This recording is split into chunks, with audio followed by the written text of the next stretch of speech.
नमस्कार दोस्तों, हर्षित द्विवेदी एजुकेशन में आपका स्वागत है। मेरा नाम है विनीत सागर। डेली वनलाइनर्स और एग्जाम्स 6 अगस्त 2022। आज के इंपॉर्टेंट वनलाइनर्स कौन कौन सा है चेक करते हैं। सबसे पहला, रंजित रथ। ऑयल इंडिया लिमिटेड का नया chairman and managing director appoint हुआ है रंजित रथ। रंजित रथ एक जियो साइंटिस्ट है। इनका 25 साल का एक्सपीरियंस है जियो साइंसेस फील्ड में। इनसे पहले ये चेयरमैन कम मैनेजिंग डायरेक्टर थे mineral exploration and consultancy limited का, जो मिनिस्ट्री ऑफ माइंस का अंडर है। इसके अलावा चीफ एग्जीक्यूटिव ऑफिसर ऑफ खनिज विदेश इंडिया लिमिटेड भी रह चुका है। खनिज विदेश इंडिया लिमिटेड के बारे में आपको पता होना चाहिए, इट्स वेरी इंपॉर्टेंट। 2019 में ये कंपनी इनकॉर्पोरेट हुआ था 3 स्टेट ओन्ड कंपनीज को मर्ज करके। वो 3 कंपनीज कौन कौन सा है आप मुझे कमेंट बॉक्स में बताइए। वैसे खनिज विदेश इंडिया लिमिटेड का मेजर फंक्शन ये है दोस्तों, स्ट्रैटेजिक मिनरल्स को एक्वायर करना, लाइक कोबाल्ट, लिथियम एक्सेट्रा। आजकल लिथियम का डिमांड कितना है आप सबको मालूम है। जितने इलेक्ट्रिक व्हीकल्स है उसमें बैटरी लिथियम से बनता है। इसके अलावा स्मार्टफोन्स में, टैबलेट्स में, लैपटॉप्स में जो बैटरीज है वो लिथियम एंड बैटरी है, यह आपको पता होगा। वैसे गुजरात में गवर्नमेंट ने एक लिथियम रिफाइनरी भी सेटअप किया है, ठीक है। इसके अलावा managing director of Bharat gold mines limited भी रह चुका है और ऑयल इंडिया लिमिटेड में भी अलग अलग पोजीशन में रंजित रथ रहा है। ऑयल इंडिया लिमिटेड के बारे में, second largest hydrocarbon exploration and production Indian public sector company है दोस्तों। वैसे largest hydrocarbon exploration and production company कौन सा इंडिया में, वो है ONGC, oil and natural gas commission. Oil India limited का हेडक्वार्टर्स है दुलियाजन आजम इंडिया में, और ये कंपनी एक स्टेट ऑन नवरत्न कंपनी है under the administrative control of India's ministry of petroleum and natural gas. क्या है दोस्तों नवरत्न कंपनी? देखिए, इंडिया में जितने सेंट्रल पब्लिक सेक्टर एंटरप्राइजेस है ना, इन्हें अलग अलग स्टेटस देते हैं। महारत्न, नवरत्न, मिनी रत्न, फिर मिनी रत्न कैटेगरी 1, मिनी रत्न कैटेगरी 2, इसी तरह। तो इसका अलग अलग क्राइटेरियाज रहते हैं दोस्तों। मैं आपको नवरत्न स्टेटस का क्राइटेरिया बता देता हूँ। सबसे पहले वो कंपनी का स्टेटस मिनी रत्न कैटेगरी 1 में होना चाहिए, ठीक है। इसके अलावा लास्ट 5 ईयर्स में इनका परफॉर्मेंस अच्छा होना चाहिए, एक्सेलेंट और very good memorandum of understanding rating होना चाहिए। इसके अलावा मार्क्स देते हैं 100 में, इसमें कम से कम 60 मार्क्स लाना चाहिए। और ये मार्क्स के लिए net profit to net worth देखा जाता है, manpower cost to cost of production of services देखा जाता है, gross margin as capital employed, gross profit as turnover, earnings per share, inter sectoral comparison based on net profit to net worth. इसी तरह अलग अलग criterias देखा जाता है दोस्तों एक कंपनी के परफॉर्मेंस को कैलकुलेट करने के लिए, ठीक है। तो इसमें मिनिमम 60 मार्क्स लाने से नवरत्न स्टेटस मिल जाएगा। इससे ज्यादा है महारत्न स्टेटस के लिए, ठीक है। और इंडिया में अभी के हिसाब से 17 नवरत्न सेंट्रल पब्लिक सेक्टर एंटरप्राइजेस है, ठीक है। और कितना महारत्न है, शायद 7 या 8 है, एक बार कंफर्म कीजिएगा, ठीक है। अगला है world's largest floating solar project. देखिए, मध्य प्रदेश गवर्नमेंट एक कॉन्ट्रैक्ट साइन किया है for the first phase of world's largest floating solar project, और ये फ्लोटिंग सोलर प्रोजेक्ट का नाम है Omkareshwar floating solar project. Total 600 megawatt का प्रोजेक्ट है दोस्तों, ठीक है। तो इसका फर्स्ट फेज 278 मेगावाट का होगा।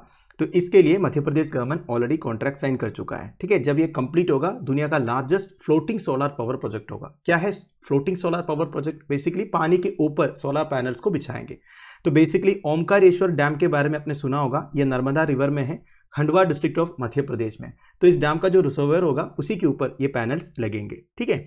वैसे ये फ्लोटिंग सोलर प्रोजेक्ट पहली बार प्रपोज किया था 2019 में, बाद में इस प्रोजेक्ट को एक्सपांड किया गया। तो अभी के हिसाब से जब इसका काम खत्म होगा तो ये 600 मेगावाट का फ्लोटिंग सोलर प्रोजेक्ट होगा, ठीक है। नाउ इस प्रोजेक्ट के लिए मध्य प्रदेश स्टेट में करीब 3500 करोड़ का इन्वेस्टमेंट्स आ सकता है, ठीक है। तो आपके लिए इंपॉर्टेंट यह है दोस्तों, एक तो ओमकारेश्वर डैम कहाँ पे, आपसे एक क्वेश्चन पूछा जा सकता है, और दुनिया का largest floating solar power project कहाँ पे आने वाला है, ये भी आपसे पूछ सकते हैं, ध्यान दीजिएगा।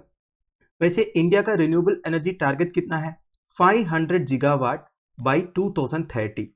लास्ट ईयर जब कॉन्फ्रेंस ऑफ पार्टीज का 26th एडिशन हुआ था स्कॉटलैंड यूनाइटेड किंगडम में, तब प्राइम मिनिस्टर नरेंद्र मोदी जी ये कमिट करके आए थे कि 2030 तक हम 500 गीगावाट एनर्जी जनरेट करेंगे रिन्यूएबल सोर्सेस से। वैसे 100 से ज़्यादा तो ऑलरेडी हम अचीव कर चुका है। अब एक बार चेक कीजिएगा अब तक हमारा रिन्यूएबल एनर्जी टारगेट कहाँ तक पहुँचा है, ठीक है। वैसे बहुत अच्छा परफॉर्मेंस है इंडिया का, बहुत रैपिड पेस में हम रिन्यूएबल एनर्जी सोर्सेस से एनर्जी जनरेट कर रहा है, ठीक है। नाउ पहले ये टारगेट 450 गीगावाट का था, मतलब COP26 होने से पहले इंडिया का टारगेट था 450 गीगावाट बाई 2030, पर COP26 जब हुआ था प्राइम मिनिस्टर ये 450 में और 50 ऐड करके बोला कि 500 गीगावाट हम जनरेट करेंगे 2030। अगला है navy's all women air crew creates history. Indian navy का एक विंग है नेवल एविएशन। नेवल एविएशन के अंडर अलग अलग एयरक्राफ्ट ऑपरेट करते हैं, जैसे कि Dornier 228, Chetak, IL, P8I, US-3H, ये सब एग्जाम्पल्स हैं। नाउ डोर्नियर 228 एयरक्राफ्ट में अभी तक केवल मेल पायलट्स थे। Recently Indian navy women pilots को भी इंडेक्ट किया। अभी 5 women officers of the Indian navy पहला independent maritime reconnaissance and surveillance mission undertake किया है नॉर्थ अरेबियन सी में। ऑन बोर्ड है डोर्नियर एयरक्राफ्ट। डोर्नियर एयरक्राफ्ट का पूरा नाम है डोर्नियर 228 एयरक्राफ्ट। देखिए वैसे डोर्नियर 228 एयरक्राफ्ट का मेजर फंक्शन है मैरीटाइम रिकनेसेंस एंड सर्वेलेंस। क्या होता है maritime reconnaissance and surveillance? Basically समुद्र के ऊपर सर्वे एक्टिविटीज करना, एनिमी शिप्स को आइडेंटिफाई करना। ठीक है। नाउ ये जो डोर्नियर एयरक्राफ्ट है ये बिलोंग करते हैं INAS 314 स्क्वाड्रन से। INAS 314 मतलब इंडियन नेवल एयर स्क्वाड्रन 314। ठीक है, ये पोरबंदर गुजरात में स्थित है। वैसे डोर्नियर 228 एयरक्राफ्ट केवल INAS 314 से ही ऑपरेट नहीं करते हैं, और भी कई सारे स्क्वाड्रन से इंडियन नेवी का अलग अलग लोकेशंस पे उधर भी डोर्नियर एयरक्राफ्ट है, जैसे कि INAS 550 कोची केरला में है, INAS 318 port Blair Andaman and Nicobar islands में है, INAS 311 विशाखापट्टनम में है आंध्र प्रदेश में। ठीक है, तो ये जो INAS 314 है ये पोरबंदर गुजरात में है। And the aircraft was captained by mission commander lieutenant commander Aanchal Sharma and other members of the team थे lieutenant Shivangi and lieutenant Apoorva Gite. ठीक है, तो ये दोनों पायलट्स थे, बाकी 3 ऑब्जर्वर्स थे। ठीक है, basically lieutenant Shivangi and lieutenant Apoorva Gite pilots थे, lieutenant commander Aanchal Sharma, lieutenant Pooja Panda and sub lieutenant Pooja Shekhawat tactical and sensor officers थे। अब ये टैक्टिकल एंड सेंसर ऑफिसर्स को नेवी में ऑब्जर्वर्स कहते हैं। ठीक है, मैं इतना डिटेल में इसलिए बोल रहा हूँ क्योंकि इसी एयरक्राफ्ट में 15 साल में काम कर चुका हूँ। ठीक है, now INAS 314 friendly naval air squadron है based at Porbandar Gujarat and operates the state of art Dornier 228 maritime reconnaissance aircraft. ठीक है, तो ये तो मैंने आपको बता दिया। इससे पहले भी इंडियन नेवी के women naval officers history create किया है। 2018 में 6 naval officers became the first all women military team and the first Asian women's team to circumnavigate the globe. पूरा दुनिया नेविगेट करके आए थे। उस क्रू को कैप्टन किए थे लेफ्टिनेंट कमांडर वर्तिका जोशी, और वो एक्सपेडिशन का नाम था नाविका सागर परिक्रमा। ठीक है, इन्होंने टोटल 22,000 नॉटिकल माइल्स कवर किए थे, 3 ओशंस को कवर किए थे, 3 ग्रेट केप्स को कवर किए थे, 5 पोर्ट्स को across 254 days in a newly inducted naval vessel Indian naval sailing vessel Tarini. ये सारे इंपॉर्टेंट है, ध्यान दीजिएगा। इसमें नाविका सागर परिक्रमा एक्सपेडिशन का नाम है, INSV तरिणी वो नेवल वेसल का नाम है, और वो मई 2018 तक इंडिया वापस आए थे after a life changing journey. अगला है कॉमन रजिस्ट्रेशन फैसिलिटी। देखिए, आप सबको पता होगा नेशनल फूड सिक्योरिटी एक्ट 2013 के अंडर सब्सिडाइज्ड रेट में फूड ग्रेन्स प्रोवाइड करता है बिलो पॉवर्टी लाइन के लोगों को। सब्सिडाइज्ड प्राइस है ₹3 पर किलो फॉर राइस, ₹2 पर किलो फॉर व्हीट एंड ₹1 पर kilo for course grains for eligible card holders. देखिए, नेशनल फूड सिक्योरिटी एक्ट के अंदर आपको अगर सब्सिडाइज्ड प्राइस में ग्रेन्स चाहिए तो आपके पास रेशन कार्ड होना चाहिए। तो हमारे देश में सिटीज में कई सारे माइग्रेंट्स रहता है, like maids, security guards, sex workers etcetera. इनके पास रेजिडेंस प्रूफ नहीं होने की वजह से रेशन कार्ड नहीं रहते, इसलिए ये लोग नेशनल फूड सिक्योरिटी एक्ट के अंदर सब्सिडाइज्ड प्राइस में फूड ग्रेन्स ले नहीं पाते हैं। तो उनको हेल्प करने के लिए food ministry common registration facility launch किया है, and the ministry said the initiative can bring nearly 1.58 crore more people under the food security net. देखिए, तो इस इनिशिएटिव से 1.58 crore more people national food security act के अंडर कवर हो जाएंगे। ठीक है, और ये न्यू फैसिलिटी का नाम है रेशन कार्ड मित्रास। इस फैसिलिटी से इन सबको बेसिकली रेशन कार्ड्स दिया जाएगा। तो अभी के लिए ये रेशन कार्ड मित्रा फैसिलिटी 11 स्टेट्स में इंप्लीमेंट किया है, पंजाब, महाराष्ट्र, उत्तराखंड, आसाम, मेघालय एक्सेट्रा। बाद में सारे स्टेट्स एंड यूनियन टेरिटरीज में भी कवर होगा। देखिए, अगर आपके पास रेशन कार्ड है, आप कोई भी स्टेट में जाके जो पब्लिक डिस्ट्रीब्यूशन शॉप है उधर से फूड ग्रेन्स ले सकते हो। पहले ऐसा था कि जिस स्टेट का आपका रेशन कार्ड है उधर ही से ले सकते थे, पर माइग्रेंट्स को हेल्प करने के लिए आजकल ऐसा भी फैसिलिटी है, अगर आपके पास रेशन कार्ड है तो कोई भी स्टेट में जाके आप नेशनल फूड सिक्योरिटी एक्ट के अंडर जो फूड ग्रेन्स मिलता है वो ले सकते हैं सब्सिडाइज प्राइस। अगला है Hollongi greenfield airport in Arunachal प्रदेश।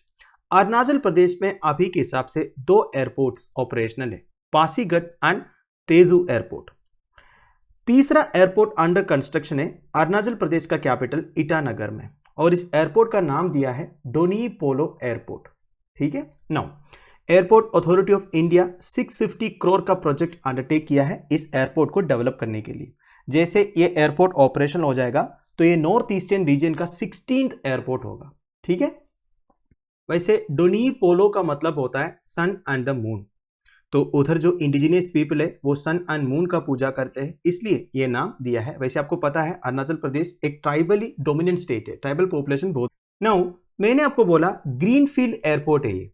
क्या होता है ग्रीनफील्ड? देखिए प्रोजेक्ट्स को 2 विभागों में कैटेगराइज किया हुआ है, ग्रीनफील्ड एंड ब्राउनफील्ड। ग्रीनफील्ड मतलब होता है ऐसा प्रोजेक्ट जो एकदम स्क्रैच से शुरू होता है। मान लीजिए आपका गांव में एक नया एयरपोर्ट आने वाला है, एयरपोर्ट ही नहीं कोई भी प्रोजेक्ट आने वाला है, एकदम जीरो से शुरू करेगा ना, मतलब कुछ नहीं है, सबसे पहले बेसमेंट क्रिएट करना है, इसके बाद जो बिल्डिंग क्रिएट करना है, इसके बाद बाकी सारे इंफ्रास्ट्रक्चर सेटअप करना है, तो ऐसे प्रोजेक्ट्स को ग्रीन फील्ड बोलते हैं।